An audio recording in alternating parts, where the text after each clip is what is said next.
They were. Good morning, good morning. I hope everyone is doing well. Ekelekwa m unu.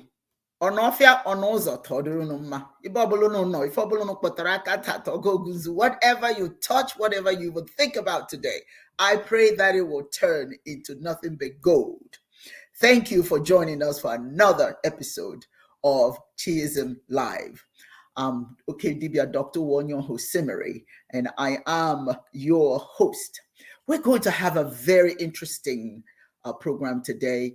We're going to have I guess I could call it part of our lecture series. We are going to be lectured today by Professor Chiedozie. He's going to lead the discussion on traditional Igbo, Uwaezuoke.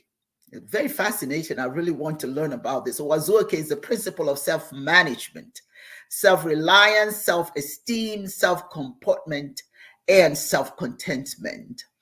Joining us today will be Oke Dibia, is myself, and Dibia Ochuaja Udee Onyioha, and Dibia Chiedozie, of course, who is going to do the lecture today. Hopefully that Dr. Symona Monet will join us. So stay tuned. If you have some coffee, grab your coffee, get ready. There is going to be an informative and culturally enriching discussion. I'm certainly looking forward to it. You don't want to miss it. Call your friends. You know, one of the things you have to know, when we're on the show, you can send information to your friends. Tell them, get on this show. You want to be on this show, because this is where you'll learn a whole lot of things. So I welcome all of you. Thank you very much. But before we get started, you know, there are just some things that are going on in our world. We all know about the war in Ukraine. We know what's going on in all the different parts of the world. But there's something going on in my country, Nigeria, that's very sad. It's very sad because it has to do with what we're talking about, religious intolerance. So before we start this lecture, given what's going on right now in Sokoto is in the northern part of Nigeria, regarding the killing of a student. And I just want you to know, this story may be disturbing to some of you, and I do apologize if it infuriates you. I'm trying not to show the pictures, and I will not, because out of respect for the family of the young lady. And she was a student. Her name was Deborah Samuels. She was a part of a group in a WhatsApp group. And in the WhatsApp group, people started posting religious commentary. And she felt that it was inappropriate, particularly the particular posts were of Islamic nature. And she thought that was not appropriate. That was not what the forum was set up for. So she made a comment that it is not appropriate. That is not the right forum for such things. And unfortunately, she made a comment about Muhammad being nonsense, a nonsense savior, and all that sort of thing. That was her comment.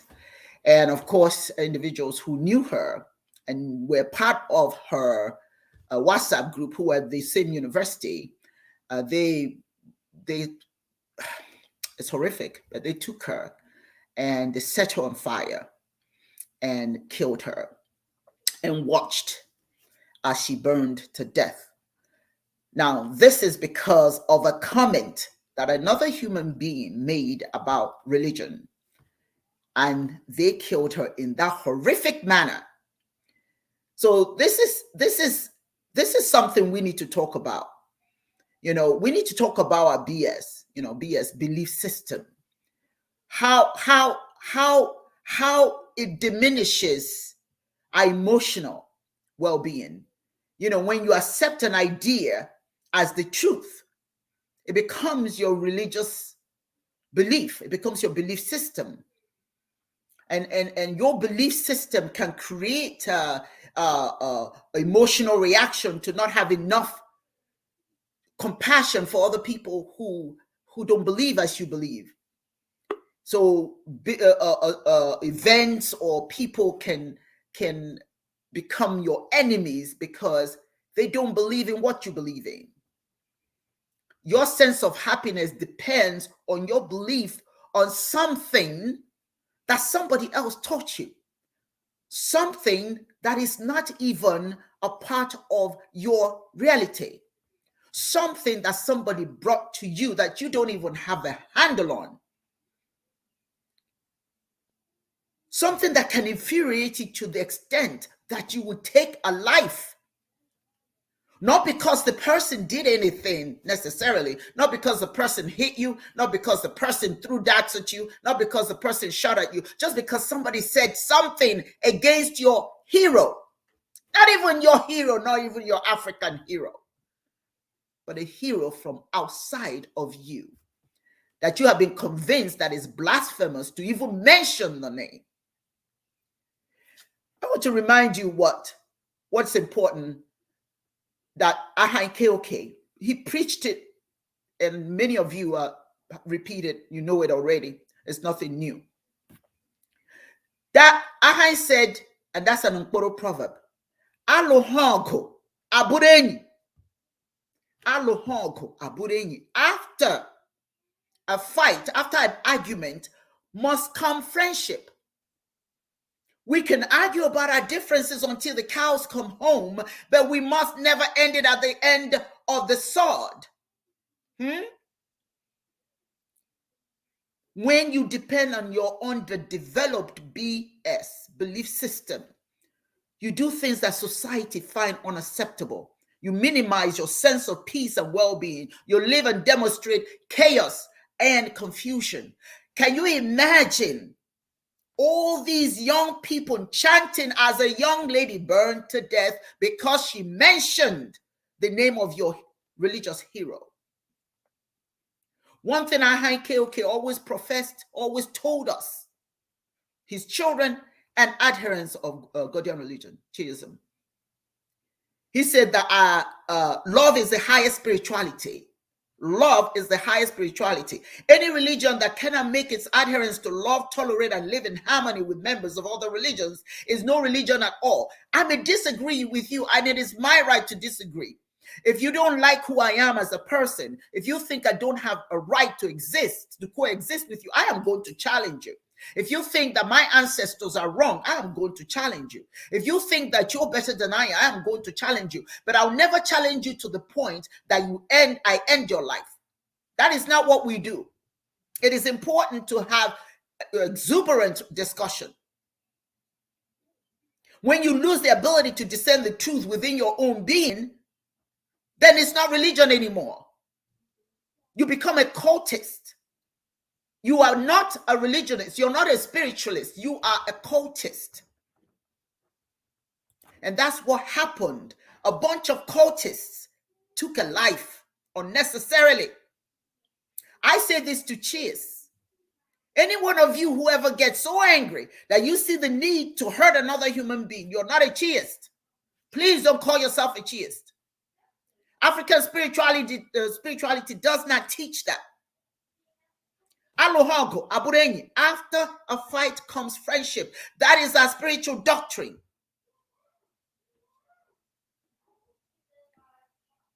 We don't have the right to take a life. I am trying to not to show her picture, and I will not. I will not do that because it's really quite disturbing. She's a beautiful young girl, and she's gone for nothing. So let me just take a moment right now and greet some of our individuals, some of the people who have joined us today. Namdi has a comment about what I just said. How strong is your God if it can make you think less of another person, that a part of it, which another person is part of creation. People are just that small in mind and spirit that they can be broken that quickly. Hope they can yell me what their God thought of that decision. Now, here's the interesting thing. There are lots of people who are protesting the death of this young woman, and they're Muslims as well. Let's be clear. It is not Islam that does that. It is some of the adherents, some of the individuals who are not quite clear on the message of Islam. They're the ones who are doing that, the ignorant ones. There are many Islamic leaders right now that are very upset about what happened because of the image that it presents of of Islam. But then there are some who are protesting because they've arrested these young people who did this killing. So there are people who are protesting that, demanding that the people who burned a young woman alive should be set free. Look at what happened recently in Buffalo, New York. I'm reminded by Akachi Azubike. Just recently, was it yesterday? I believe it was just yesterday. That they killed. Some young man just went in and started shooting blacks. He went to a store that's owned by blacks. He just started killing them. To them, he's not. I tell you one thing. For those of you who believe in whatever your religious background is, read upon what you believe in and see what it's asking you to do, if it's the right thing to do. Your spirituality may be a killer. No, not your spirituality. Your religion may be a killer machine. It may lead you, when you become fanatical, to do bad things. Let us please pray for Deborah. I believe her name was Deborah Simon. And for her family, for all her friends, all the people who feel the loss. Samuels, I beg your pardon. I think it's Deborah Samuels. And let this be a reminder that we need to check our belief system and make sure it's healthy. Because anything, as Uwaezuoke has said to us, that will make you kill another human being, it is not spirituality. It's fanaticism and it's cultism. That's what you believe in. You don't believe in Chineke. You don't believe in God. You don't believe in Olodumare. You don't believe in you don't believe in anything that remotely connects you to Chineke, because that's not what the Creator put us here, to kill each other in that manner, senselessly. Let me bring in my co-host, Dibia Ochuaja. Imagi, good morning. No, I've grown my gray for this solemn occasion. It seems to be solemn all over the world. If it's not South Sudan and, Somalia, Nigeria with the Boko Haram, then the Central America, Honduras, Nicaragua, with all the high crime over there and people crossing the boundaries in droves to escape gang warfare and a miserable life. And of course, when they get over here, then you have people that are blaming them, acting like they're a nuisance, when people are just doing what they naturally do: survive. Those that make you believe absurdities can make you commit atrocities. And that's what you see in Sokoto, in Nigeria. There's nowhere in Islam, in the Quran, that it prescribes death for somebody who blasphemes Muhammad. As a matter of fact, Muhammad was abused, cursed out while he was alive. And when one of his subordinates had asked him for permission to murder the man that insulted him, he said, no, that's between him and his God. Nobody is beyond reproach. Nobody is beyond being insulted. Jesus Christ was insulted, but people killed in his name, feeling that you blaspheme Christ. This is not just a Muslim thing. Then the Muslims, those people who feed on the ignorant, those people whose power base is predicated on keeping a certain segment of the population ignorant, are the ones that are coming up with these rules. They are the ones with the madrasas and all these Islamic schools that teach young people, that anybody who doesn't believe in what Muhammad was talking about is an infidel, and that it's their responsibility to go and kill and murder for Muhammad, for God, just the way people kill and murder for Christ. The crusade is a bigger example of people killing in the name of Christ. Abrahamic religions that believe that their duty is to convert people by any means necessary, whether you want to or not. I'm sorry. Just briefly, real quick. What you see are people for the most part, due to economic issues that are susceptible. It happened in Germany with Nazi Germany, where they blame the Jews. It's the same kind of thing. When you have economic situations that doesn't allow a large segment of the population to rise, that's when you find people more susceptible to religious influences, lies, dogma, and they will commit atrocities in the name of their supposed savior. It's That's a right. problem, but that's the way it is. That's right. That's right. I'd like to welcome Dibia Chiedozie, who's going to be doing the lecture today. Chiedozie, Dibia Ndewo, good morning. Professor, Imagika Dibia. Yagazie. Yeah, we need you to raise your volume. Can you raise raise your volume a little bit? I've raised it to the bar. There you go. Now Yeah. we can hear you. Okay. Yeah, So now we can hear you. Yes, much better. Okay. Yeah. All right. I'd also like to bring in Dr. Symona. Oh, the good doctor's in the house. Okay, there we go. Thank you, guys. We're good now. Thank you. Let me go to Dibia Chiedozie. Before you start your lecture, what are your thoughts about, you're in Nigeria, so you know what's going on. Now, getting it, Biko, what is that about? Well, I think what is going on here is a question of Ochuaja just summarized it. It's the tussle for power, political economic control.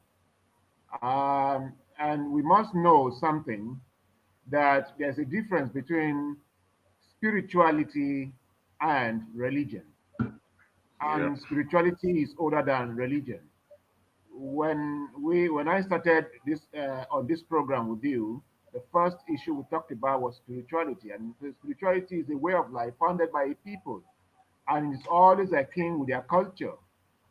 But religion started when Pharaoh Amenhotep IV,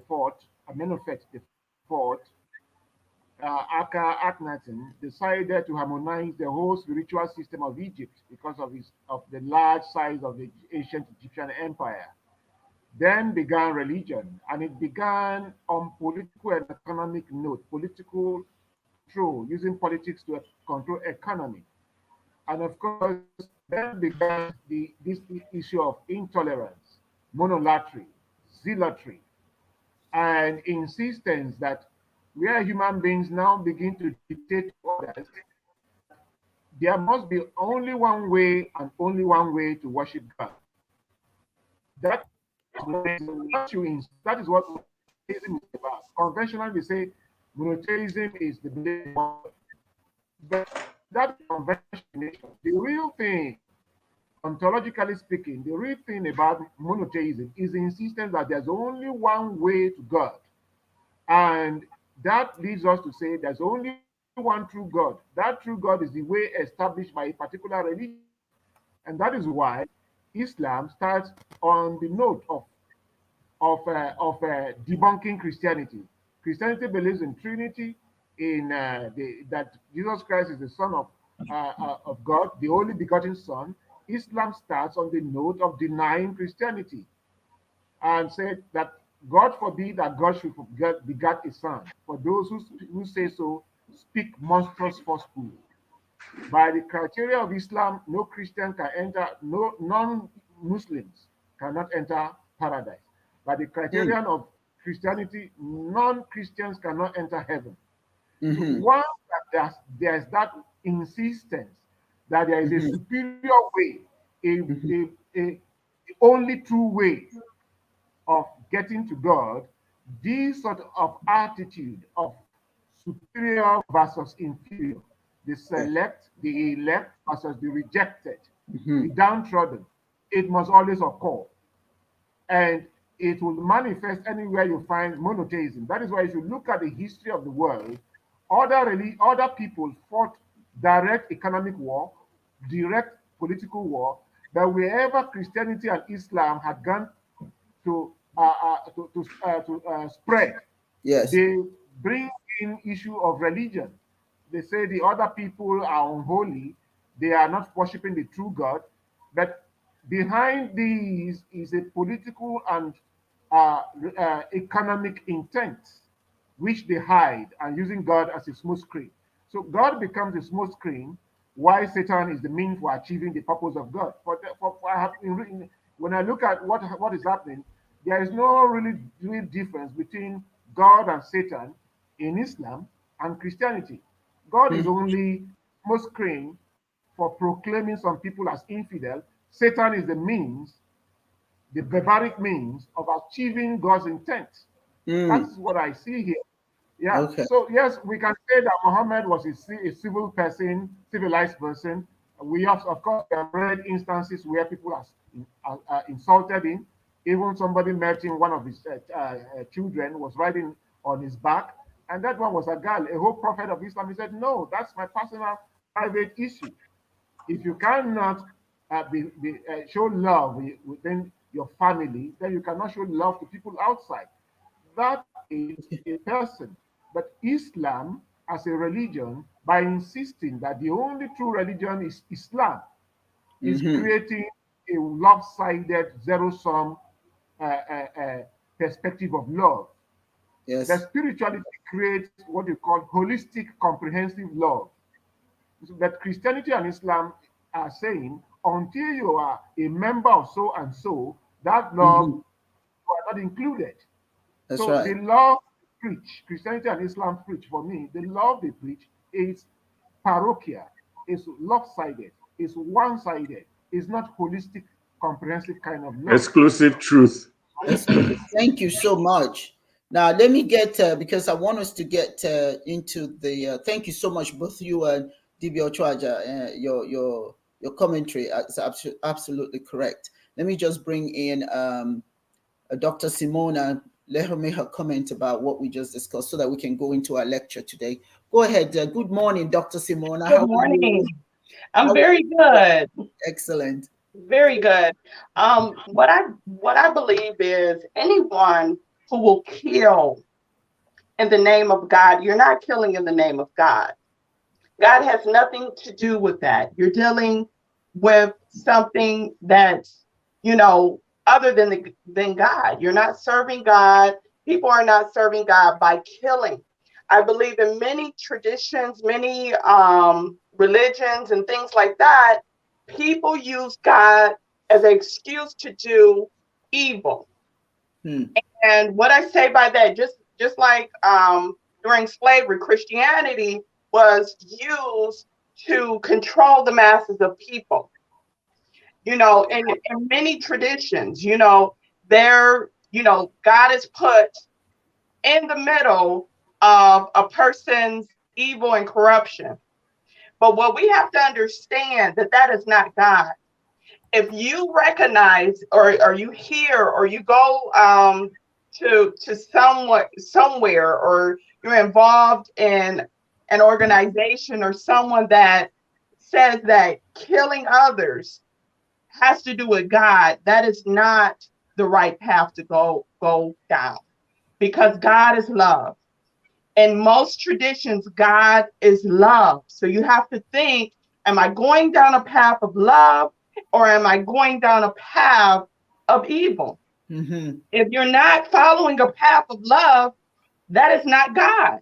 You have to understand, God is not going to ask you to kill another person. Look at look at all of the, you have storms, you have weathers, you have just the nature alone is able to destroy masses of people. Why would God need your little self to destroy people? Yes. That is not necessary. God does not need you to kill anyone.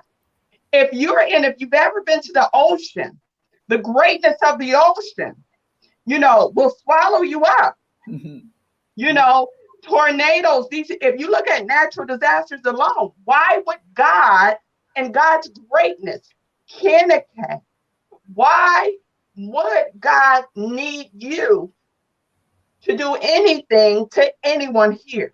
There's so many other means that if that was the case, if God was to say, but God is love, If God needed to destroy or take out anyone, God could do that itself. So Chineke can do that alone. It doesn't require you. So don't go down that path. Don't allow someone to manipulate you and think that that is the way. That's right. Because quite frankly, when you find yourself believing that you have to play God, you're no longer a spiritualist. You're no longer even adhering to anything. Now you are the person who has taken over. You are God now. Because now you think I have the authority to take a life. Just like you said, there are different ways that Chineke can do that. So when you say, oh, my religion said for me, no, it's not your religion. It's you. You lost your doggone mind. You know, you believe something so much. Or maybe you don't even understand. I think that people who do those things, they don't understand. They lose their minds and then they take over. Their minds take over, little minds, so to speak. Then they decide, oh, I'm going to do this, I'm going to do that. And then they hide it under some religion. Anyway, I don't want to go into all of that again. I just want to say something really important. This is really very important. Go ahead. Religion is a double-sided sword. According to Napoleon, religion is designed to keep the poor from killing the rich. There you go. Keep the underprivileged from getting their hands around the throat of the privileged class. Absolutely. That's one side of the sword. Then the other side of the sword is the same people the religion is designed to keep the riffraffs away from now use the religion to control and get whatever it is they want from the people that the religion was designed to keep away from them. It's a relationship. It's but they confuse you to the extent now that you think you have the power now.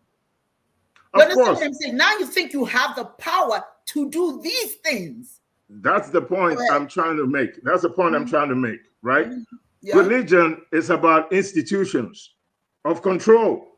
Yes. Like Dr. Chiedozie mentioned, there's a difference between religion and spirituality, right?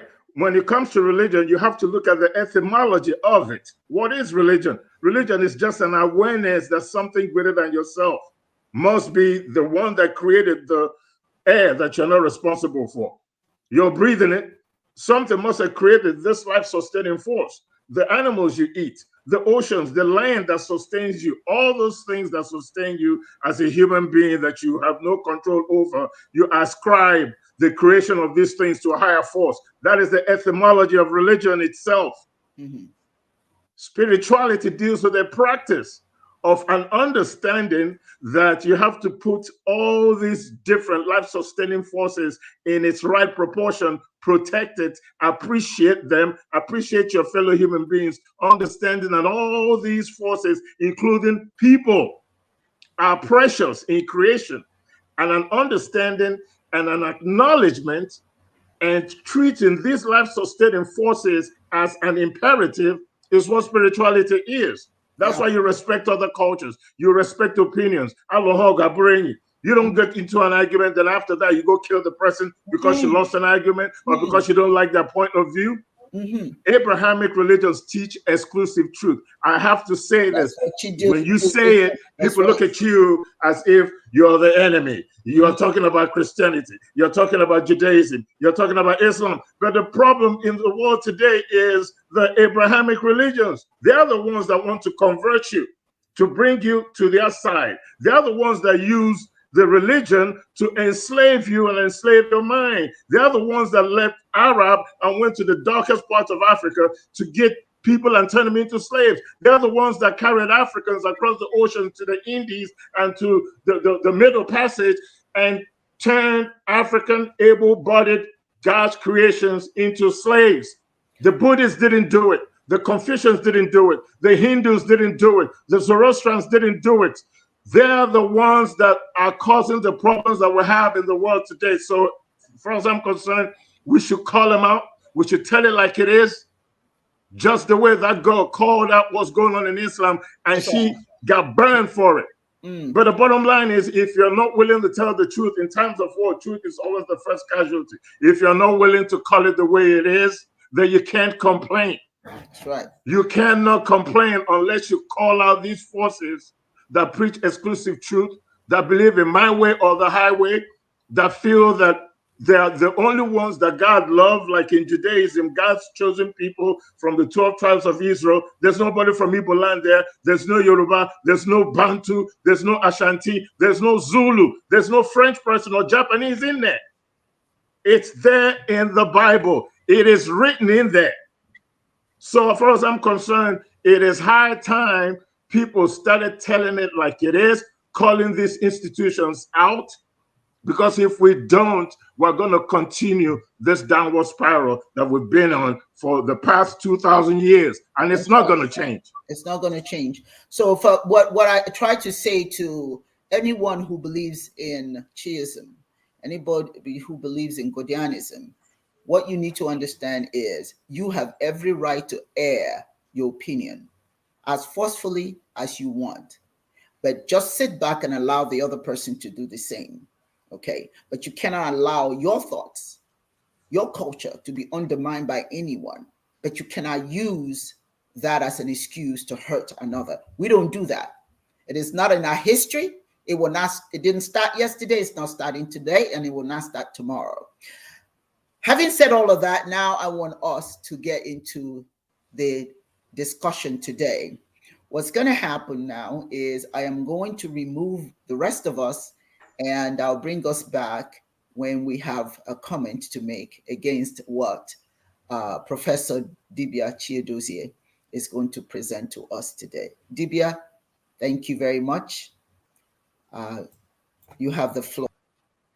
Yeah. I'm talking on Uwaezuoke, right? Well, the concept of Uwaezuoke, it's one that I started thinking about on a WhatsApp group. And way back some 5 years ago, some of my students and me, we were brainstorming on concepts in African thought system. And particularly this time around, we zeroed in on one of the concepts about how society organization in Igbo culture, and that's Uwaezuoke. Actually, this concept, you can translate it in English to mean relativity of life. That is to say, no one is self-sufficing. Everyone lacks one thing or the other. And this becomes the basis for explaining Plato's Republic, how society was formed. That is how I taught it first, the Uwaezuoke, because Plato asked the question, how did we come about the formation of the society? And he answered by saying, necessity is the mother of that led to the invention of society. Because why? Because no one is self-sufficing, and all of us don't have the same talents. Chukwu Chineke created all of us with different talents. And so insofar as we have different talents, then every other person have to justify self-aggrandizement and come to form a commonwealth. In forming this commonwealth, there is a social contract. And the social contract is that we all must learn how to respect one another, respect each other, which is why the basis of societal existence is ubu, respect. We must learn how to respect one another, how to respect each other, beginning from the home. The man must learn to respect the woman must learn how to respect the man. Parents will respect their children, and children will respect parents.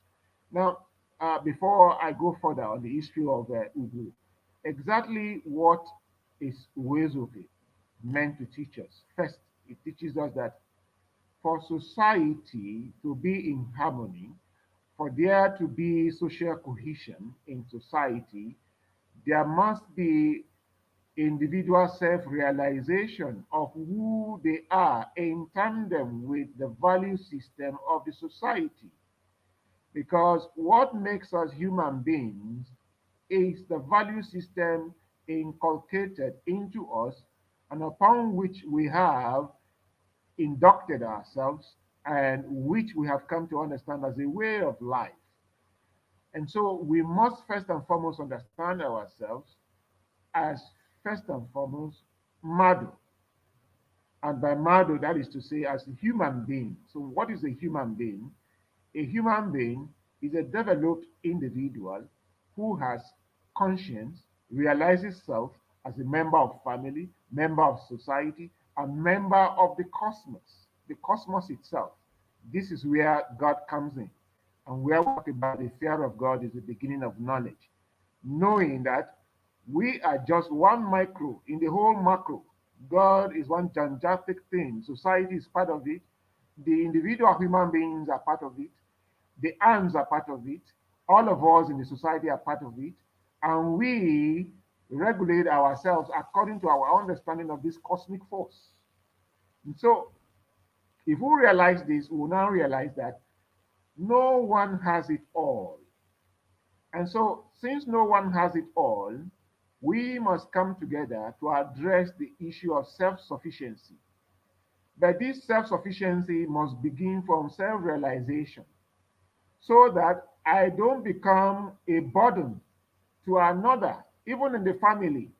The family is structured in such a way that the woman is not totally dependent on the man, economically speaking, even as an individual. That is why in Igbo culture, we don't preach that once a man and a woman marries, they have become one. No, they are two different individuals. But they have come together to agree by social norm, by societal value system, to build a home.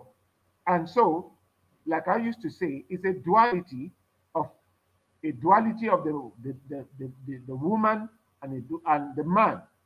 And this duality is irreducible. You cannot reduce it, the family to the man, and you cannot reduce the family to the woman. So that's where the respect comes in. That's where the self-awareness comes in. Now, self-awareness as a mother is that wherever you are as a mother, you have to bring out the beauty in you, the talent in you have to radiate. You must contribute it to the upbringing of the family, and by doing so, at the family level, at the societal level, at the clan level, at the kindred level, you contribute every little drops of water. You contribute your little effort to the social cohesion. Now, that is the first thing. Reliance begins from self.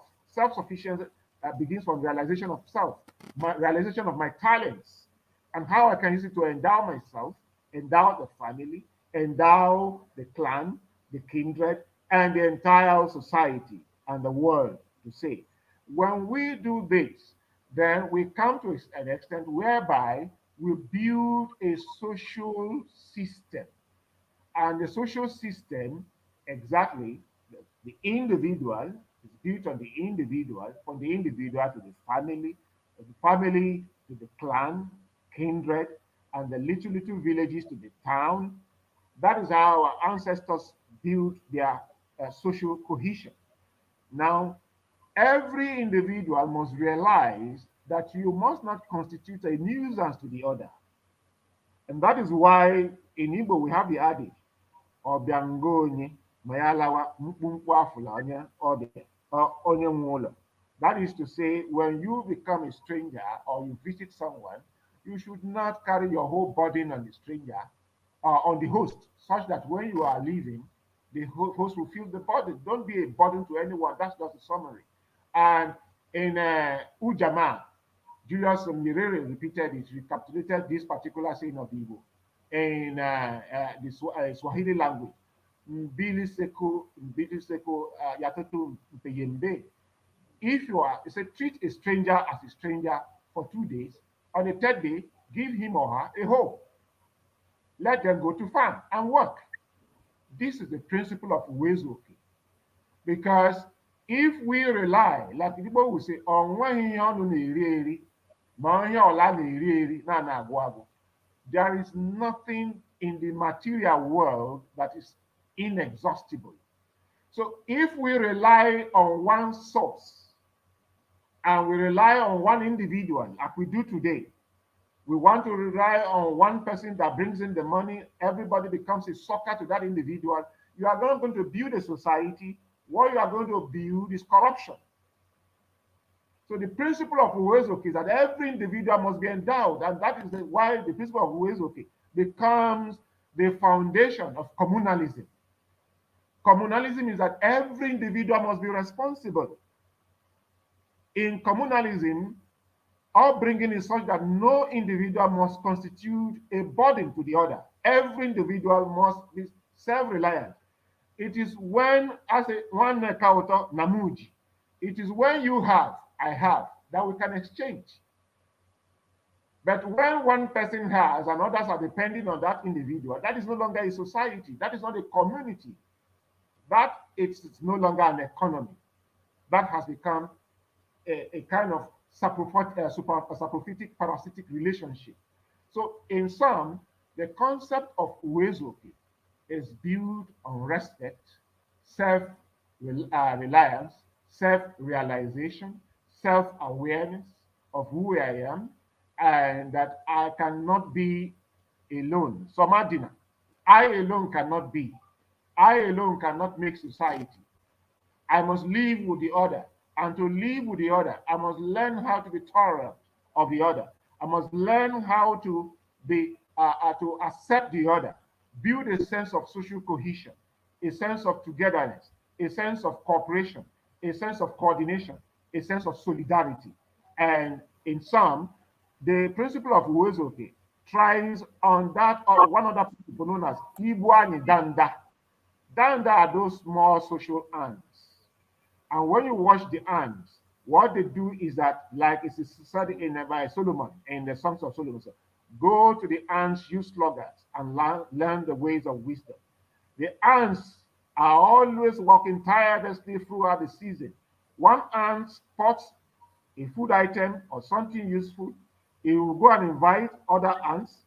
Those ants too will go. They cannot carry what they found. They go and invite others, and a whole battalion of ants go. If it's a piece of bread, a loaf of bread, before you know it, 1,000,000, 1,000,000,000,000 ants, as small as they are lifting this bread religiously, tenaciously, and when they cannot lift it to their hole, they now go and take a bite, they bite and go and drop. They bite and go. It may take them 3 months, but they will demolish that loaf of bread and preserve it for the community of the ants. That is the principle of Uwaezuoke. It just that today, because the spirituality that constitutes the ontology, Ntwala, of which the principle of Uwaezuoke is anchored, today we are anchored it on capitalism. So in Igboland and throughout Africa, you find that one person tries to be prosperous and others are depending on that individual. That cannot build a communalistic society. What you are going to have is a society that is dependent on one person, a society that's parasitic, a society that's prophetic, and that one individual will start putting his or her hand into areas that are not supposed to do, that is not supposed to put his hand. That leads to corruption. And so that is to say, in sum, one individual does not make a tree, does not make a society. Society is that all of us must come together, understand our limits, live together, form a sense of cohesion, a sense of solidarity. Only then can we build a society of social contract where every individual matters. That's just my little take. Thank you.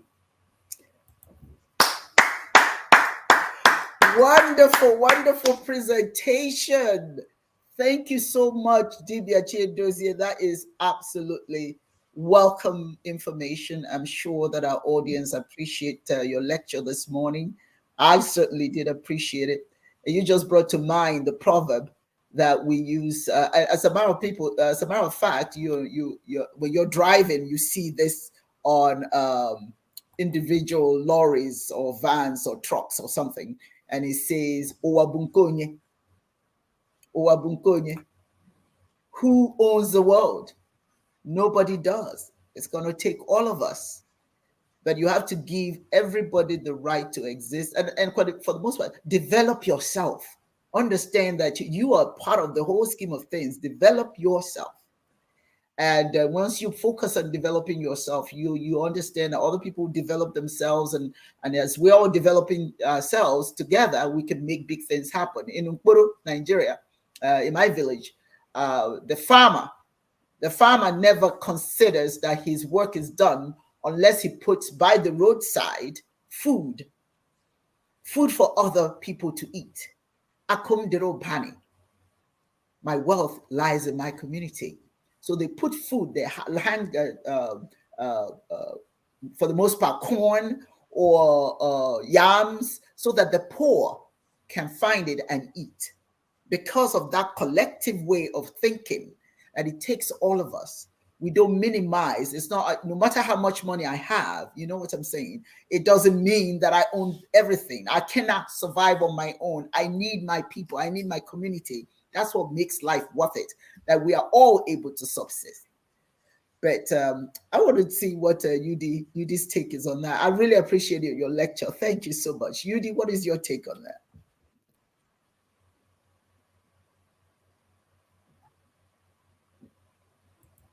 Udee, you have to unmute yourself. Unmute yourself. I'm sorry about that. Can you hear me now? Yes. Yeah, his lecture is just off the chain. I mean, he just brought it down to really one specific thing, and that is the idea of nation formation, nation building, and nation management, in that order. You cannot build a castle on sand. We're communal in our way of life in Africa, particularly in the Igbo. We're communal responsibility. Everybody comes together as part of the whole. No segment is more important than the other. This is our culture, tradition. This is our history. Yeah.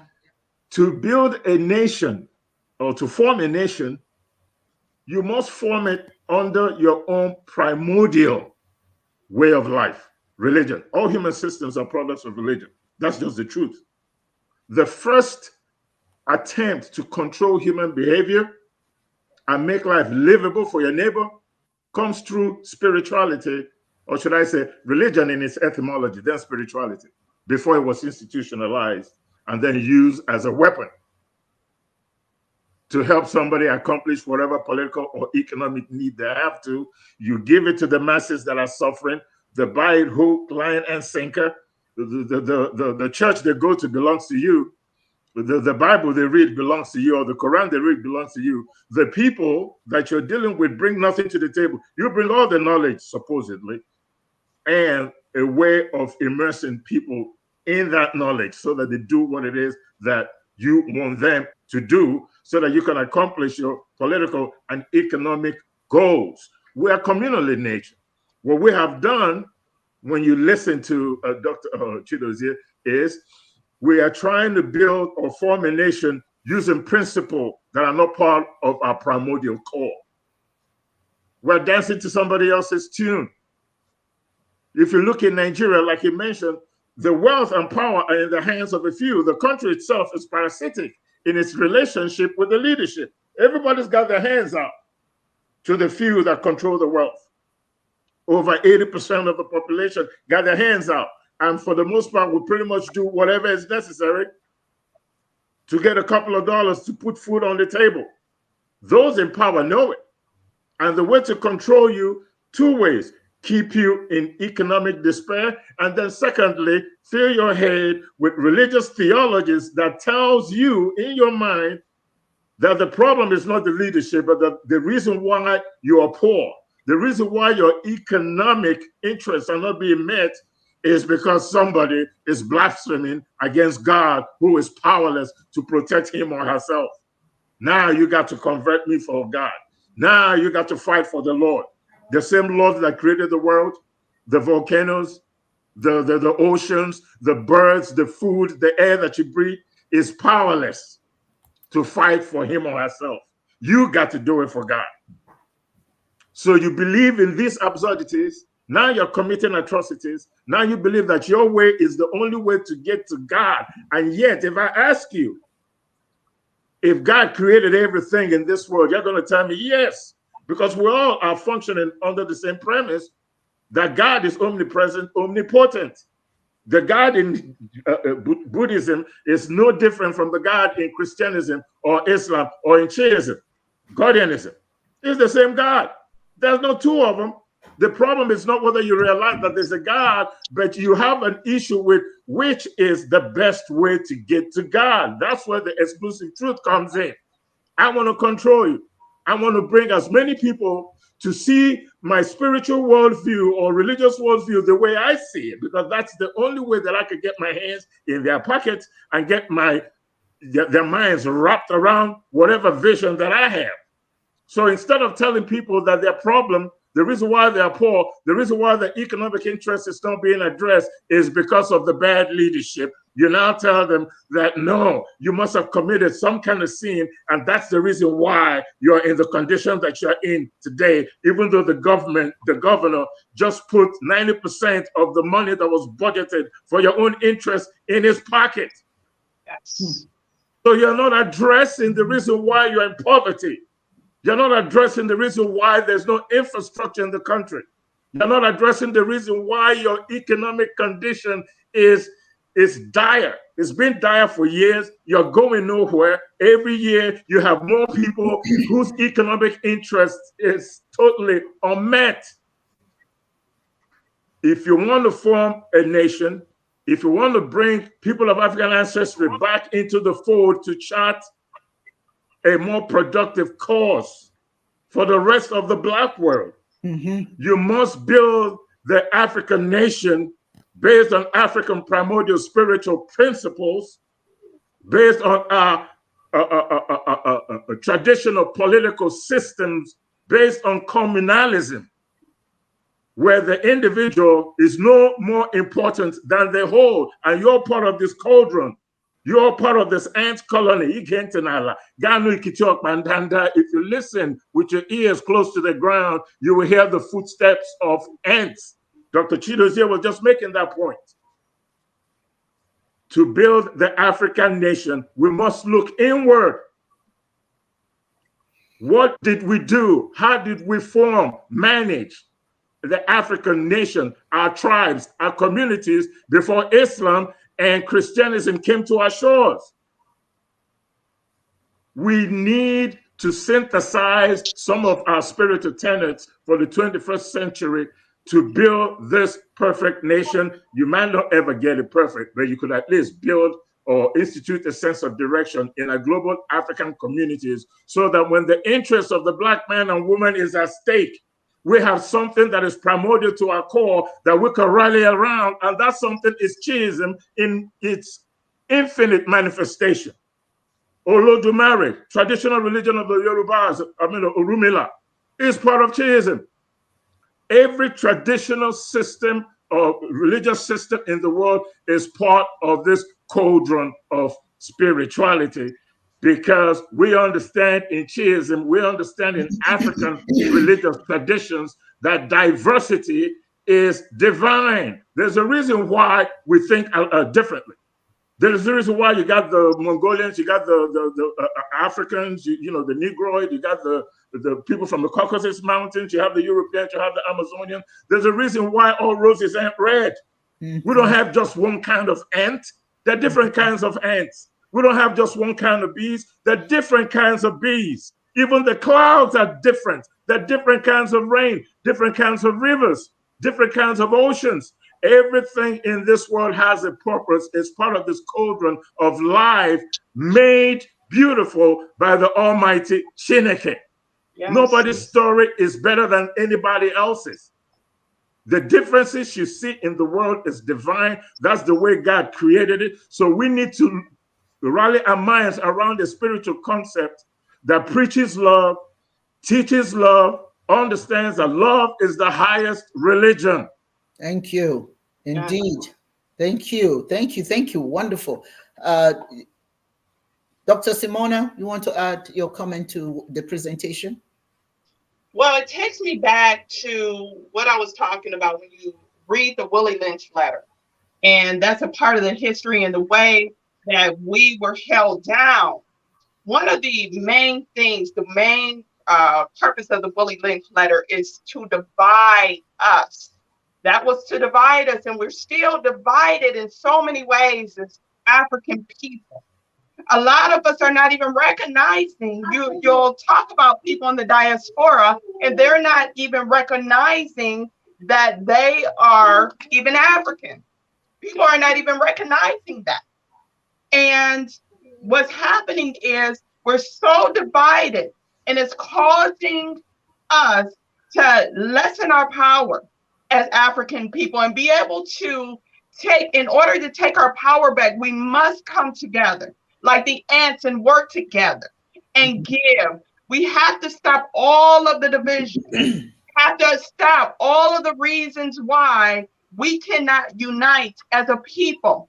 Religion is one of our main dividers, especially Abrahamic religion is one of our main dividers. It has been weaponized against us, and it is still being weaponized against us because we cannot, as African people, we cannot. We're so, it's almost like we're in trance. We're in a trance. We're so entranced in the Abrahamic religions, things that are outside of our original, outside of who we really are, that we cannot even accept or hear about where we really came from, where our ancestors really came from.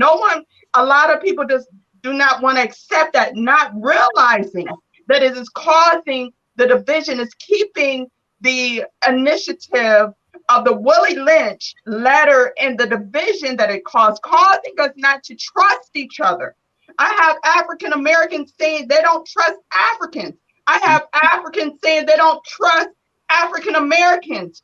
You have those of the Caribbean saying they don't trust, and we cannot come together because we're so separate. We're not trusting each other because of religion and, your God, fighting over whose God is better than the other person's God.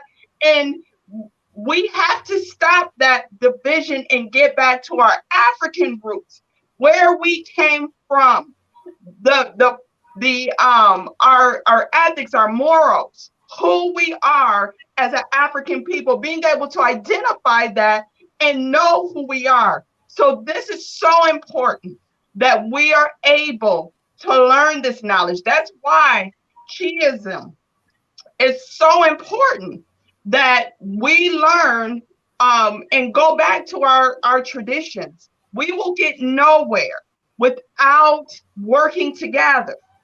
We will get nowhere without working together. We will get nowhere without having, giving that of what we have. Those who are have more, give more. That brings balance. That is the African way, bringing balance, coming together and bringing balance and looking at things more in the collective. The European way has been looking at things individual. It's all about me. It's all about how much I can gain. But the African way is not that way, because you're connected. We're connected to nature. We're connected to, we're connected together. To each other. We have to with each other. So we have to come together. We have to wake up to what is the truth. What is the truth? And it's not all about you. It is not all about you gaining as much as you can and not giving to anyone else. That is not our way as African people. And we have to come together collectively. What can we do if we act like the ants?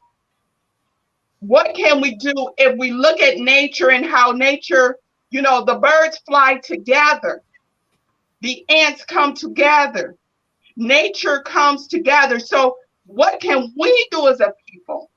We forget that we're a part of nature. Yes, we're a part of nature. That's one thing that we've been disconnected from. Yeah. That's a problem also, is that we're so disconnected from nature. Okay. Thank you so very much. I believe Chiedozie has a comment. He has his hand raised. Go ahead. Yeah, Dr. Simon, I thank you for that particular submission. The thing there is this. If you look at the ontology of the human being, our ontological constitution, we are the only creatures in the entire earth, this earth, I don't know of outside this earth, that our mental constitution, our mind constitution is different from others. We are, and that is to say, we have the problem of reason. I think you call reason is a problem. It's a problem because once you attain the age of reason, you attain the age of self-awareness. And if you are not careful, you begin to detach yourself from others. That is why we need to, ab initio, bring up children within a cultural confine defined by our spirituality. That's the only thing that keeps us going, because that is why if you go to the Bible, it says, this book of life should not depart from thy mouth day or night. And you must bring up children based on their spirituality, because unlike other animals who act instinctively, buried in the human, deep in the human ontology, is a hollowness, an emptiness, a nothingness. That is why we are very deeply spiritual. That is why we are the most adaptive animals in the world. In the sea, we can build homes there and live better than sharks and fish. Through submarines and the other things we can build in the sea. In the air, we can build things that can suspend in the air, in the rock, on the rock, beneath the ground. We are very adapted because of our creative intelligence. And because of this hollowness inside us, it is dormant. And that is why we are the only beings that can become anything. If you leave your baby to grow in the midst of monkeys, it will behave monkey. If you survive growing in the midst of pigs, it will behave like pigs. However, by the time you pick that baby that have been structured to behave like pigs or monkey or baboons or lion or snake, if you retutor that baby, it can still readapt. Other animals don't have that particular mental power. And so that power that we have been endowed with, it's a power for and against. It can make a mouse. And that is why civilizations that know their onions, from point of conception, they don't allow their women to grow outside their spirituality, outside their culture.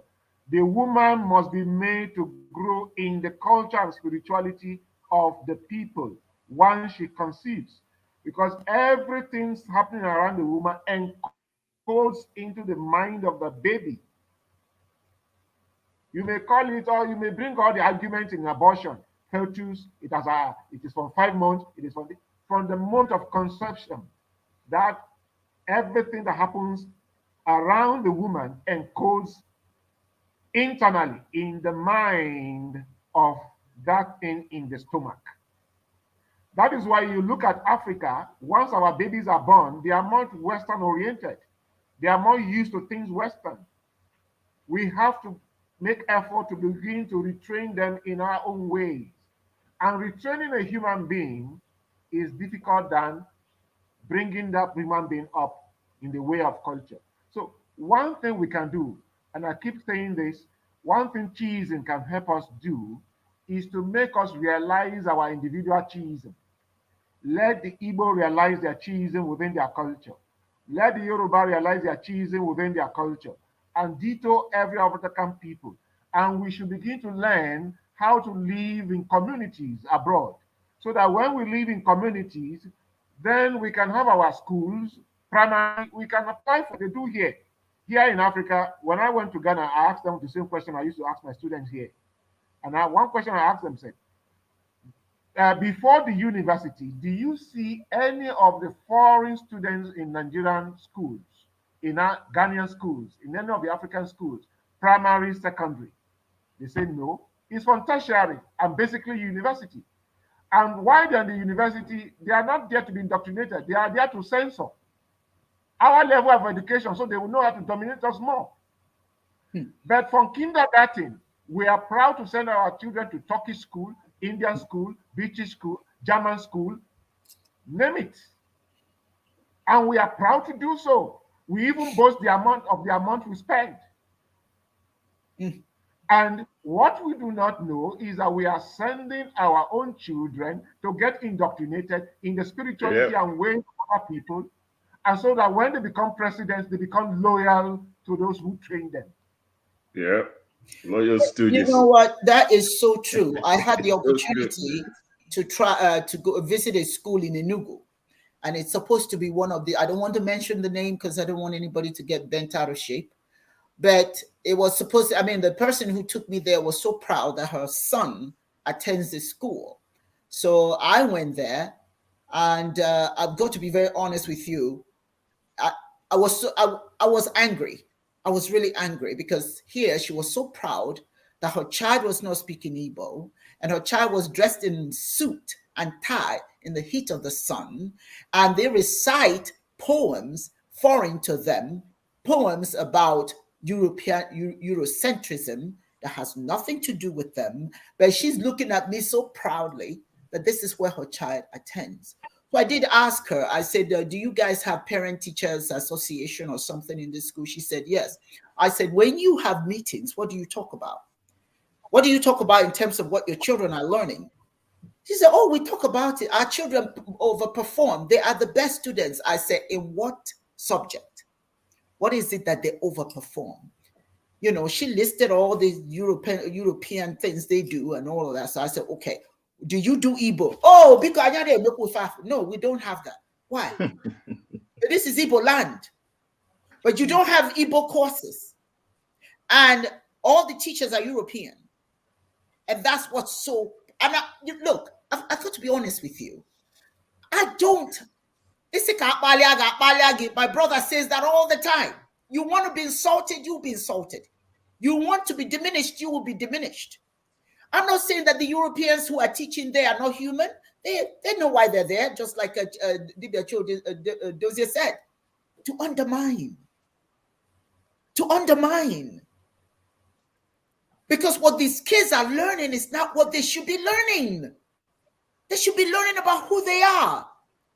Yes. They should be knowing about, if they're going to learn poetry, there are many African poets. They should be able to recite those poems. They should learn about African culture. They should learn about so much, but they are completely devoid of that. Every course they're taking has nothing to do with them. And I'm watching. I was so fascinated. I'm watching those kids coming out of class and all of them. English. Now, I'm speaking English, but you know, when I'm with my own, I can't just speak Igbo because Dr. Symona doesn't understand Igbo. So I have to speak English. Some of the people that are on this on the forum, they don't speak Igbo. Okay, now and then I'll speak Igbo. But if I was just with all my Igbo people, that's what I'll speak. But these kids are not able to tell you anything. As a matter of fact, they feel, they're insulted. I even asked, do you speak Igbo? Mbao. No, I don't. The mother looks at her, you use the word Mbao. Why should you say that? Dr. Chiedozie, something that you did say. Education is key. Education is key. Somebody asked a question here. What do we do? Now, we could talk about all of this stuff. Where do we go from here?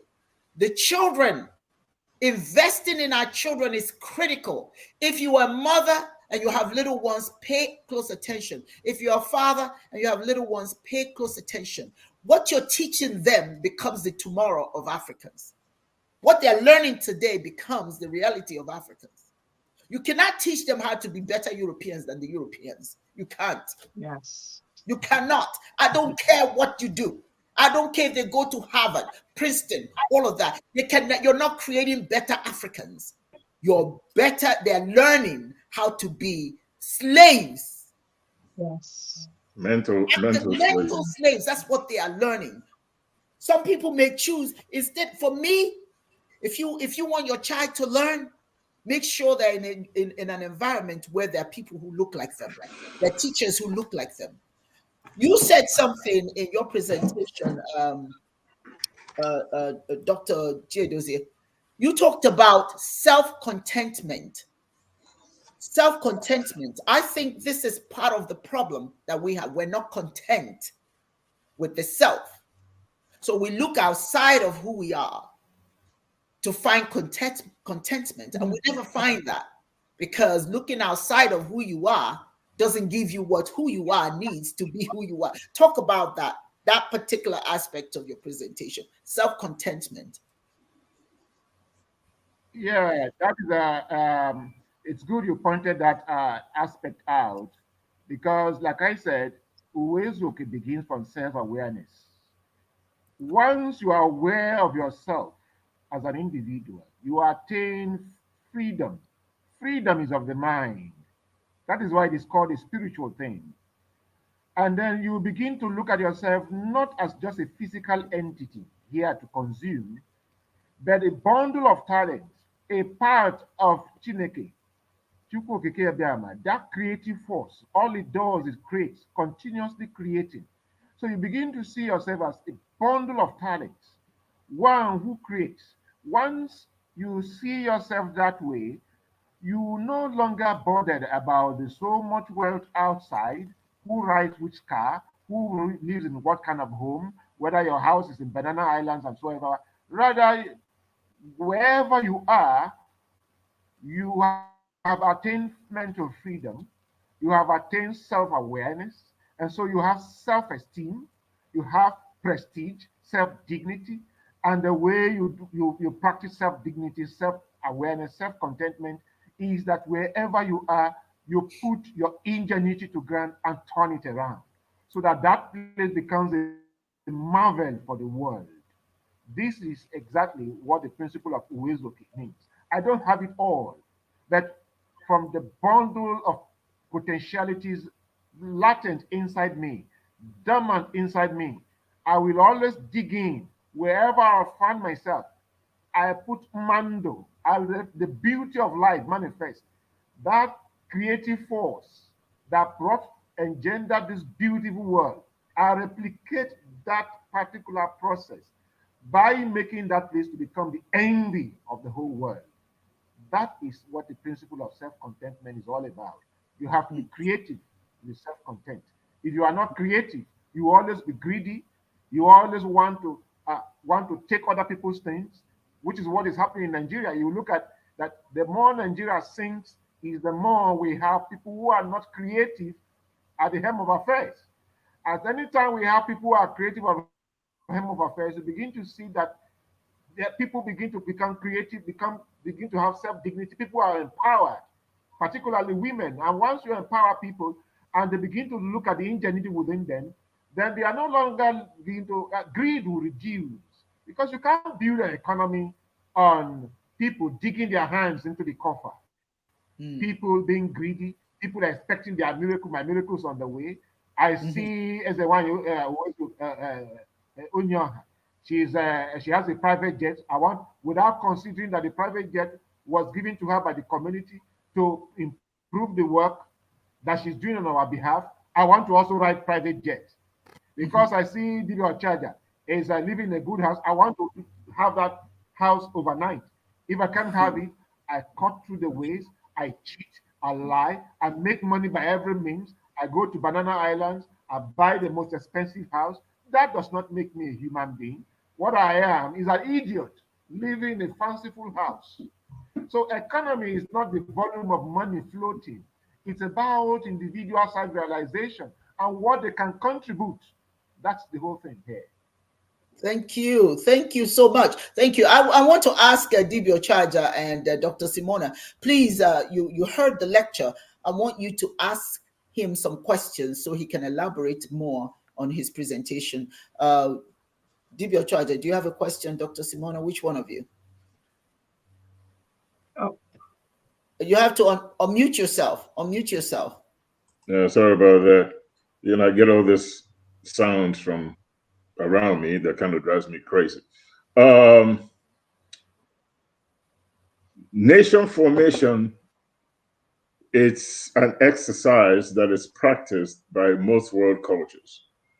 And one of the prerequisites in nation formation is cultural consistency. And if you look at the world leading economies, or you look at the most prominent countries in the world today, they practice cultural consistency. And if you lump Europe together, there's a level of cultural consistency which can happen in three different areas. One is history, which most of Europe share pretty much the same kind of, spirituality they do. Language, they don't. You know, you got the French, you got the Germans, the Italians, you got all that stuff. But at least one of those aspects is consistence with cultural consistency that all of Europe practice. Their history is pretty much intertwined, before Rome and then after Rome. The influence of Rome in Europe is just all over the place. So there's no escaping it. So they share a similar history. Their religion is about the same. If you go to India, same language for the most part, same history for the most part, and same spirituality, or religions that are born out of their own cultural experiences, like Hinduism and Sikhism. You go to the Amazonians, it's the same thing. You go to China, it's the same thing. You go to Japan, it's the same thing. There's a level of cultural consistency. Understand that all human systems are products of religion.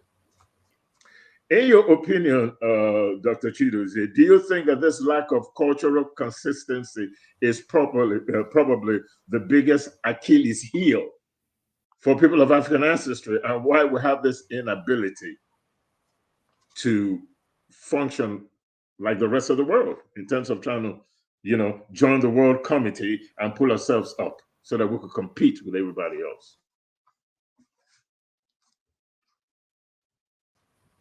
Just hit the nail on the head, or is it that you hit the head on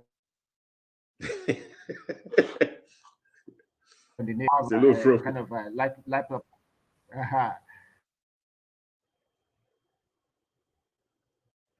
You see what colonization of Africa is all about.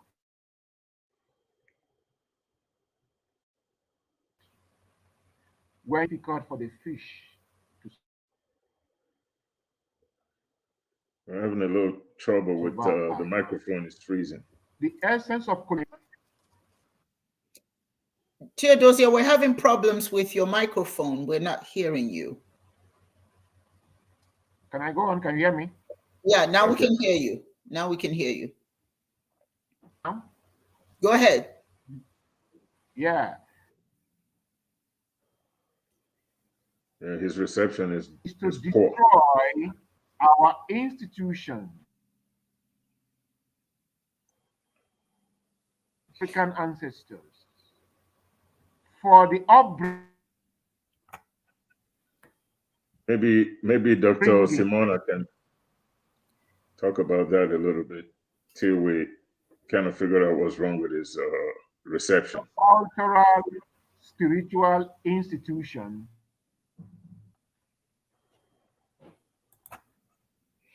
Okay, the question that Udee asked the good doctor, Dr. Symona, do you have can you answer that question? I believe that culture has a lot to do with our disconnect from our culture has a lot to do with the issues that we're having as African people right now. I agree that we have to connect to our culture. We have to go to self.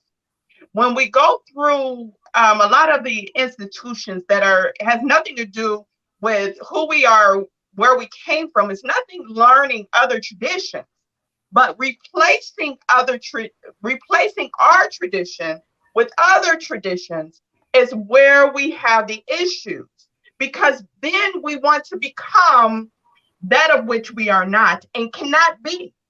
We cannot be European. it will not happen. It will never happen. We can talk like Europeans, we can dress like Europeans, but at the end of the day, and what they know is we will never be them. And so we have to have something for us. We have to get down, preserve who we are culturally. And as an African American, we must seek where it is that we came from, because I had no idea where I came from. And this is a blessing of being on this show, that I'm able to better understand where my ancestors came from and the traditions of my ancestors. This is so important. And for a lot of African Americans, it is. But we must try harder to seek. And I'm so thankful for this show, because it gives us an opportunity to be able to reconnect to our true culture as Africans. And so we have been conditioned as African Americans. We have, and many people in the Caribbean, we have been conditioned only to the European culture. And with being conditioned only to the European culture, that is all that we have known. And the way that we operate and the way that we act and the way that we think is conditioned, and who we want to be, that's key, has to do with a European way, culture, and a European way of life. But this is Chiism. This things like this is opening our eyes to who we are. But we need to, culture is so important. If you have your culture, being Igbo, being Yoruba, if you have that culture, you have the connection to those traditions, please make sure that you and your children, that comes first. Learn other things. It's okay to learn other cultures, learn their way of life, but preserve who you are is so important, because me as African American, I had nothing to preserve. That was all taken away from the people that were sent here as slaves in my ancestry. So understand, if you're a part of a rich, beautiful culture, how important it is to preserve that. I'm here because I have such a desire, and the things that I've heard about African people not wanting to have anything to do with their own culture, it just hurts my heart, because that is the core of who we are. That is what is going to allow us to be able to come back as African people in unity and have power and be able to elevate. And so we must, it's nothing wrong, again, of learning other traditions and cultures of other people. But first of all, look in the mirror and recognize that you are African. That culture is more than just learning the religion or the traditions or the spirituality or the language. It's more than just that. It is what is the core of what keeps us together. Do not throw away the baby with the bathwater, thinking that, what you're teaching, what people are learning, what you're teaching your kids, or you send your kids to a European school or something like that, and you're not teaching them the traditions, it's better. It's not better. It is not better. And then I wanted to also address what Uncle Chiedozie was saying about, us as creative beings. When we know that we're creative beings, that everything in this universe we're entitled to, it is ours. We just have to know how to grab it. When we understand that we don't feel lack, and when we don't feel lack, we're able to give, and we're able to have unity. When we don't feel like our brother is taking from us, or our sister is taking from us, because they're not taking from us. We're in it together. Look at nature. Nature operates in that way. So we have to understand our culture is just as valuable as anyone else's culture. We just have to come together and embrace it. Thank you so much. Thank you. I just want to add a little something to, because somebody wants to ask you, what is African spirituality? What is African religion? What is all of that? Fundamentally, African spirituality is holistic. You can't separate our spirituality from nature. That's our spirituality. And human beings are part of nature. So we can't separate ourselves from other human beings. If other human beings are doing well, we're doing well. I believe it was Dibia Ochuaja that said it before, that a poor man who's hungry will go after the rich. But if we're taking care of everyone to the best of our ability, nobody's going to come after you for their bread and butter.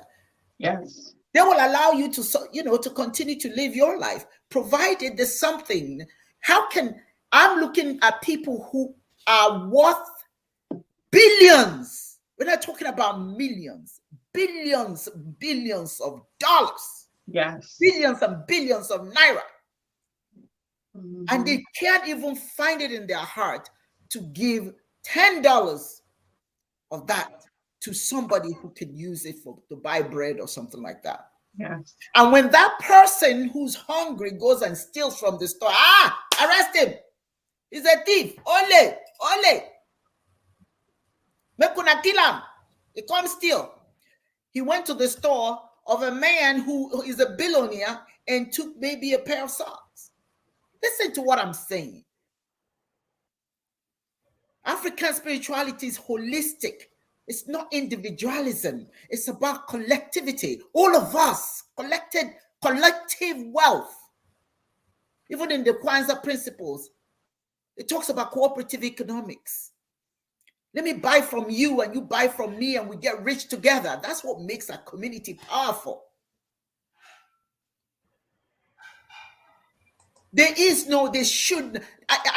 African people in the past, we did not live our lives based on who has acquired more than the other. Sometimes it's even a competition. Who gives the most? Hey, did you see what he did? He gave this person this. The pride is in the fact that if I make it, I help my brothers and sisters. Communalism, not communism. People get it confused. You see, we believe in communal living, allowing each other to grow to the best, self-determination. And Chiedozie, a part of your commentary, you talked about self-reliance. You talked about self-reliance. And that is to say that in African spirituality, we're taught that we are capable of doing things. So we rely on ourselves to the best of our ability. Doesn't matter what your handicap. You rely on yourself to do things. Do you understand? And if you see somebody who's not able to do certain things, you help. You help the person. You don't shun them. You don't kick dust in their faces. You don't mock them. You don't label them. I'm in a culture where people are labeled based on any little thing that does not conform to the norm. You're labeled. And that, you know what? That discourages self-reliance. That discourages. If you label somebody and say, well, based on this label, they can't do this, they can't do that. Ultimately, they start believing it. Then they stop doing. We all came into this world with specific skills.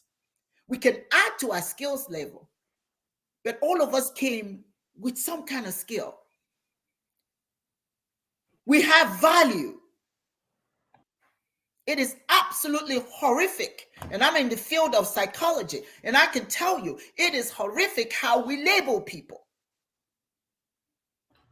And you see, once we label a person and diminishes their ability to do things, to dream, to build, what happens to that person now? That person becomes minimized and the society doesn't have to do, because we are concerned about the population, who's worthy of getting a job, who's worthy of getting this, so we have to kind of eliminate some people. That's why a whole bunch of our kids are considered developmentally challenged, autistic, or whatever. They just play. And if once you label a person, your expectations for them diminishes. And with that label, they don't all receive the honor as a human being. They are targeted. They're easily arrested by the police. Oh, because this person is DD. This person is this. Once you give people labels, they're no longer as important as those people who are allowed to achieve what they can achieve. One of the things I love about my country is that it doesn't matter if the person has crooked leg. It doesn't matter if the person is handicapped in any way. They're allowed to just, exist the way they are. Kanjibiowa, this is how I am. And then you use that to make yourself a valuable member of society to the best of your ability. But I think, unfortunately, now as we, culture is dynamic, as we start to absorb other cultures, we start being self-reliant. We start looking down on certain people who are who have been so described as less than, or incapable of doing this, or incapable of doing that. And we start treating them accordingly. We stop expecting them to do as well as everybody else. And they stop. Self-reliance, people will be self-reliant if you allow them be. Let them be. Help them if you can, but don't label them. I can tell you so many students in schools that are labeled and given special this, special that. And that means they're not being prepared to go to college. They're not being prepared to go beyond just sustaining them. Because ultimately, society is going to push them aside because of that label. African spirituality, we don't do that. Now that we're mixing up with all these other different religions, we just have left what is essential, the key, the foundation. Madubuchibeya. We're God to each other doesn't mean that a crippled man can be God to me. He may be crippled, but he has eyes. He may see some danger behind me and say, hey, Uwa, run. Madubuchibeya. That means we respect all life. Ud, you seem like you want to add to this conversation. Oh, but before you do this, we have a question here. Ud, I'll let you answer this question. Can you explain the progressive attributes of African culture and spirituality? Some of us find ourselves looking in the past and find it more difficult to connect because they see it as outdated or primitive, and either can remove the image of the African from that way of thought or cling to the past without seeing it as evolving. Ud, you answer that. Yeah, there's first, I had mentioned earlier that all human systems are products of religion. And I'm talking about religion in its etymology, right? Your relationship with the unknown. Religion precipitates or comes from the fact that you're trying to deal with unknown forces in relation to your existence as a human being. It's something you can't control, so you ascribe it to something greater than yourself. And that something is the Almighty God. It's Chineke, as we know the creator in Chiism. All human systems are products of religion. That includes spirituality. Religion and spirituality, hand in hand. Culture comes from religion. Economic systems come from that. Your social system comes from that. Your educational systems come from religion. Religion is the first attempt, or spirituality, to control human behavior. And it is through the need to control human behavior that all these systems came about. What do I mean by control human behavior? Education is only worthwhile in relation to your culture and your race. So that's where education comes in, right? And education is a product of religion. The law, civic laws, laws that control murder and all that. Spiritually speaking or religiously speaking, thou shalt not kill, thou shalt not lie, thou shalt not bear false witness, crosses across all religions. It's not a Christian thing. Thou shalt not lie is not a Christian thing. It's not a Muslim thing. It's not a Buddhist thing. Excuse me. It's not a Chiist thing. It's part of the moral code of conduct that is almost instinctive and engraved in all human beings. Nobody wants to get hurt. Instinctively, one of the few instincts that we have is self-preservation. You got to preserve yourself from the other guy coming after you in whatever manner, either economically, physically, people trying to harm people that you care about, people that you love, people that make life worth living for you, people that are trying to infringe on your economic interests and all that. You have a right to protect yourself. It's instinctive. That's just the way it is. African culture is a spin-off of this spiritual or religious attitude. Spirituality, for the most part, dealing with your relationship with nature and as your fellow human being, because we're all part of this cauldron that makes life what it's about. Nobody wants to just exist on their own. If there was just you in this world today, you probably die of loneliness. It's the worst kind of existence to be the only one. Nobody to talk to, no relationships to have, nobody to love. None of us can sustain a life living that way. Then, of course, our environment is very important. You have to take care of the environment so the environment can take care of you. So African culture is part of spirituality. And this relationship exists in every culture. The only reason why we look at our culture in a negative context is because of colonization and slavery, where the slave master and the colonizer made sure that they destroyed your culture, your primordial core, replacing it with theirs. So now you're dancing to somebody else's tune. You know who you are. You cannot build a society under the auspices of another. Once you take a people's culture away from them or their religion, they become stupid, destitute, and violent, and will forever justify their worth by standard that is not of their own choosing. I remember when I was a kid, I went to primary school. From the TV shows that we watched, to the nursery rhyme books that we read, all has to do with the colonizer, Macbeth. What's the other one? The witch and the two little kids in the candy house. I forgot what it's called again. Hansel and Gretel. Hansel and Gretel, and all this, old Mother Hubbard. Everything that has to do with somebody else's fairy tale and nursery rhymes and folklore. And nowhere in my schooling, in primary school or high school, middle school, whatever you want to call it, was I ever in an educational environment, in a formal setting, taught anything about the rabbit and the crocodile, or the rabbit and the monkey, how smart the monkey is. None of that.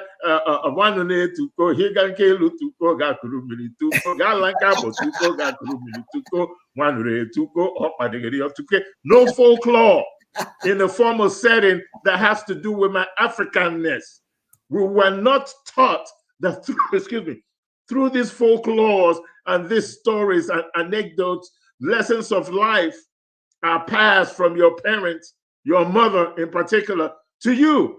My mom spent a lot of time in the house telling us all these different folk tales, teaching us little bitty lessons on how to get along, how not to be greedy, how to always be a giving person.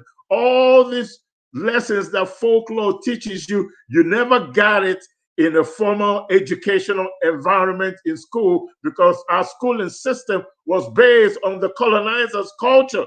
But I learned about, Macbeth. I learned about Hansel and Gretel. I learned about old Mother Hubbard. I learned about, Sylvester the Cat and Speedy Gonzales, or whatever the heck. As long as it has nothing to do with my African folklore, my African stories that taught lessons. So everything about us was demonized. African culture became something that denoted primitivity, something that was not accepted, relegated into the vineyards of ignorance and primitive core and primitive way of behaving. But they forgot to tell you that history is about time and evolution. What is primitive today, 1,000 years ago, was the norm, was the way business was done. We forgot that part of life that has to deal with evolution. What we're doing today with Tesla, everything that we consider modern science, 1,000 years from now, it will be viewed as primitive. It's about time and space. When you talk about primitive cultures, you must be talking about primitive cultures as it pertains to how business is done today. But if you look at your way of life as something that is primitive, consider this. What is it about the way of life of the European that is not primitive, that doesn't have any primitive roots? And what about it evolved into whatever it is today? They were given the chance to evolve to whatever it is that they have today. What is it about the Chinese culture today that is primitive? What is it about the Japanese culture or the Indian culture that is any less primitive than your African culture? What is it about their primordial core that is more modern than yours? Thou shalt not lie is a spiritual principle that causes our culture. How primitive is that? Thou shalt not bear false witness. Love thy neighbor as you love thyself. What is it about the other spiritual tenets of other cultures that is any more modern than your African spiritual response to your environment? What is it about you that is primitive, and what is it about them that is not? That's the question that we need to ask ourselves. When you talk about primitivity, exactly what are you talking about? Because when it comes to the primitive core of all cultures, it's one and the same.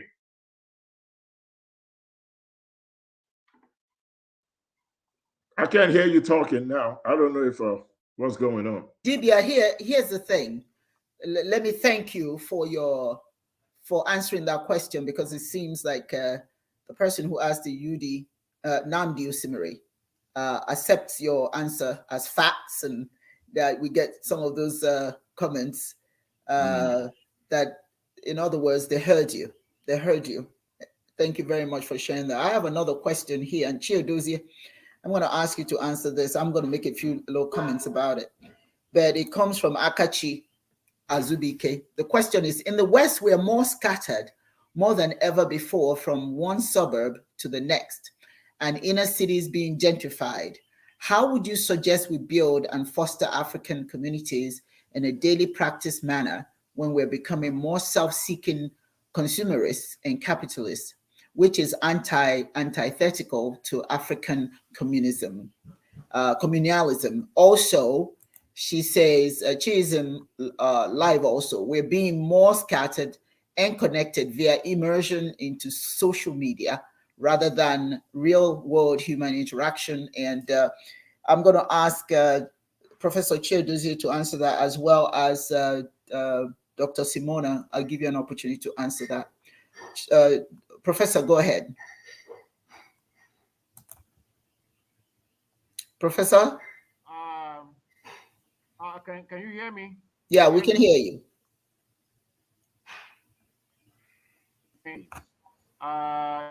The answer is in the question.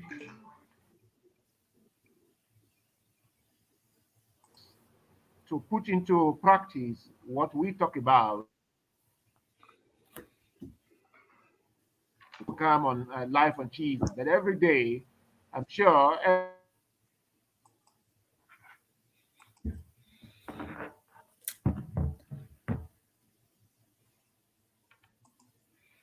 His connection. Let Dr. Symona go ahead and answer that. He'll come back to us. I'll give Dr. Symona an opportunity to answer that question. Go ahead.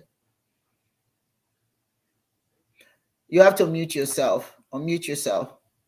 I would just like to piggyback on what Uncle said, and that was great information that you gave us, an insight on how the African looks at spirituality as not just being something that you go to like in the West on Sunday, a church or something like that, but this is part of your life. This is part of your existence. This is intertwined with how you operate on a daily basis. And so what's happening, we're being, like the question was saying, we're being more scattered than ever in the suburbs and inner cities, and talking about the gentrification and how we can foster African communities in our daily, in a daily practical manner. And like I said, just like Uncle was saying, we have to have African spirituality, African traditions. We have to learn that and also have it a part of our daily lives, our daily practices. The things that, the values and the things that we learn in African spirituality, we must use those things, and it must be a part of us. It must, it must be a part of us, and we must walk in that and also teach that to our children and be able to pass those traditions on. And so that is the way that I think that we can, more so be able to create communities and come together with like minds. And so talking also about the social media, with the social media, I think that we have to get off of social media for some time. We need to start educating ourselves more on who we are, not just the European education or, the things that we learn, that's outside of the African culture, but we need to be educating ourselves on African things, traditions of Africa and the things, and we need to be able to do that also. And if we're online, maybe educating ourselves more on these topics. I thank you so much. I want to add this, then I'll give Dibia Ochuaja an opportunity to add to it. First of all, the fact that we're more scattered everywhere is not seen on Sundays. Every Sunday we're in church. Wherever we are, we come from all our enclaves to one particular place. The tragedy is that when we do come together, we're not learning about us. Yes. We're not. We're taking our children every Sunday to go and learn about other people's history. Okay. So the way that, even though, I'm not sure you can actually stop this being scattered. People have choices. They know where they want to go. But you have to have institutions in place that we as African people can come and meet together. Mm-hmm. Our own armor, because when you look at it, the Asians and everybody, they live differently. Okay, although they live more with each other than we do, but they still have places that they go that they learn. They take their children so that they learn about who they are. We need our own churches that teach African spirituality, such as Chiism. We need our own schools. No matter where we live, we can take our children to a school where they can learn about who they are. We need our own universities, such as Chiism University. Yes, I'm plugging these things because it's our reality. We need such things. If not Chiism University, well, what other African universities are there? Let's look at what we do have. If we don't have it, we create it. It doesn't matter where we live. We must create institutions that bring us together and teach us what we must know, so that when we leave that institution and go into whatever communities we go into, we don't lose who we are. We don't lose who we are. And in terms of the social media is a good thing. It's a good thing. I've got to tell you the truth. A lot of people who have no one, people who don't have family members, sometimes they benefit from just going to the being on Facebook and have their so-called friends, the people they can talk with and chat with, and they're not lonely. So it does have some good aspects of it. But we should also be able to create our own social media. That's what I don't understand. With all our knowledge, Facebook only? Come on. And the thing is, if we really care about ourselves, if one of us create anything like, like a social media, then we support it. But mentally, would we? That's the thing. If there's so many organizations, there are so many people of color that have tried certain things, but our own people don't support it. So we need to be in the habit of supporting that which is put there for us, for our own consumption, so that we can grow collectively. And we must practice the 7 principles of Kwanzaa. If you don't know what that is, please go online, learn it. I don't believe in reinventing the wheel. Kwanzaa is very, very much what you need for nation formation, and Chiism is what you need for spiritual upliftment of the African people. Udee, you have something you want to say? Yeah, just to answer, part of our question, it's not all of it. We don't have a central core. Too many kings and no subjects. There you go. And to address issues that affect people of African ancestry, you have to have a level of cultural consistency, at least one of them. Is it a common religion? Is it a common language? Common history? I mean, for people of African ancestry, our history is pretty much the same across the board. We were enslaved and colonized. You can't run from that. That's what happened to you. That's why you're in the predicament that you are in today. Slavery, colonization, remove what is theirs, supplant it with yours. Kunta Kinte is now Toby. Your name is Monday, Tuesday, Wednesday, Thursday, and Friday. Your parents called you Ngozi, you changed it to Blessing, even though they mean the same thing. There's so many people in social media that claim that they articulate the collective frustrations of the Black man and woman. But the truth of the matter is, they end up being part of the problem, that end up being part of this disjointed attitude where even though you're all trying to do the same thing, but now because of your colonized and enslaved mind, you're looking at the other person as competition to your ultimate economic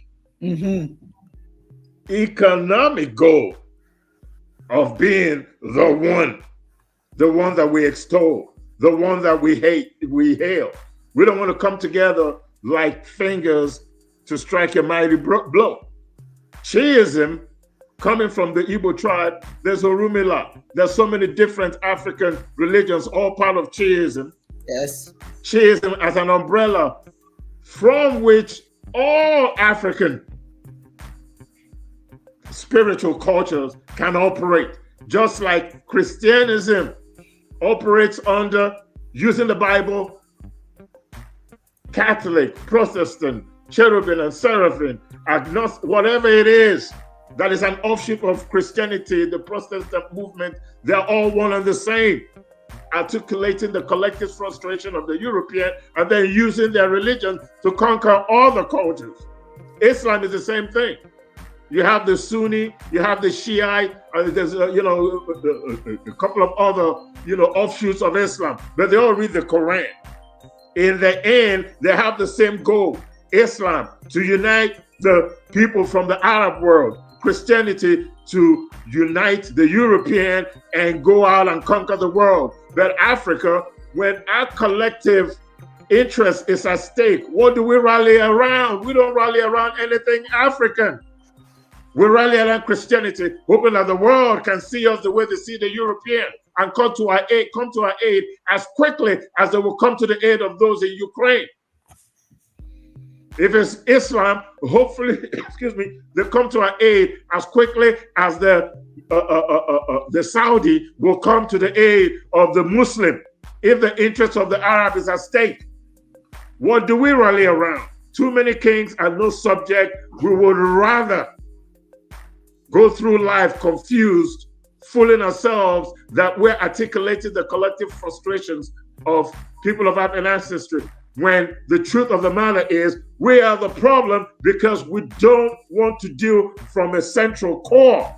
We don't want to rally around something that we could collectively use when our interests are at stake. Instead, we're worrying about, well, if I rally around them, they become big, and then I don't become anything.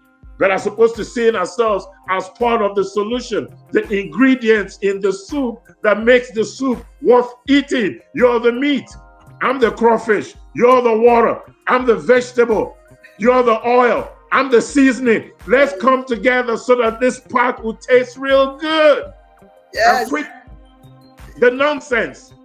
We are our own worst problems. That's it. Stop thinking about European, the Arab, and anybody else. Look in the mirror, man in the mirror, woman in the mirror. You're the problem. Thank you. Thank you so much. Udee, that was awesome. Applause, applause, applause. Thank you. Dibia Chiedozie, I know that you're having so much difficulty with your I know because I received I received your information letting me know that you are really challenged today. But I just want to say that we truly appreciate what you taught us today. Yes. You know, and I just in case that your sound system goes awry again, you taught us today about the principle of self-management. You cannot manage anyone else if you don't manage yourself. That's part of Igbo Uwaezuoke. That's part of what we must be about, self-management. And also self-reliance, relying on our own capacity and our own abilities, and to develop our own self-esteem. And anything that does not develop our self-esteem, we must shy away from. Self-comportment and self-contentment. Your efforts today, your presentation today was very, very meaningful. And I think a lot of the people who joined us today really benefited from it. Brilliant. Very, very grateful. Chiism Live is going to continue. Chiism Live isn't doing bad. The message is spreading and it's impacted many lives. I want to thank Kuna Charles for that. Indeed, we are a tool necessary to solve some of these problems that we're having. I would like to thank you, Dr. Symona, always vibrant and excited. You are very captivated. And Dibia Ochuaja Udee, what can I say? You took it there and back and you released it again. You know, the universe heard. The universe heard. All right. And that Udee said to Dibia Chiedozie, awesome info and much appreciated. I'd like to thank all of you who joined us today. We always enjoy sharing this moment with you. And we hope that you come back next week, because next week we are going to have a lecture by Dibia Ochuaja Udee Onyioha. So it's going to be feisty, it's going to be fiery, it's going to be I'm bringing it. Okay, so please join us next week and let us continue to enjoy who we are as African people. Thank you so very much.